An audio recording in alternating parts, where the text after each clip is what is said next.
Hey, welcome back everyone. So as discussed in the previous video, this video will be about signing up for a Gorm account. So the first thing you're going to want to do is head over to gorm.io. Once here, you'll click on the sign up button over here in the top right corner. Now it's going to ask you for your email address. It will send you a verification email, so make sure that you go check your email during this whole process and click on the link that they send you. So we'll go ahead and enter in an email here. Now you have to click on this blue button to send yourself the verification email, so you'll click on that one time. It'll send, it'll tell you that it's been sent, you can click OK.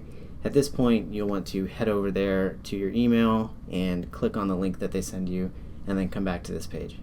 Alright, so if you're inside of your email, it'll look something like this, Gorm authentication mail, and then it'll tell you thank you for joining Gorm. You'll click on confirm email address, this button right here, and once you've done that, then you can continue with the sign up process. So you'll want to head back over to that sign up page that you had opened previously. Okay, great. Now that you've verified your email, let's go ahead and enter in a password here, and then enter your name, and click agree to the terms of service, and then go down here and click sign up. At this point they have a little questionnaire for you. You can go ahead and skip that. And you've now completed your sign up and you are signed in. So to get to the coding portion where they have the IDE, which is an integrated development environment, that's what we'll be using for the course. Go up here to the top and click where it says Gorm IDE.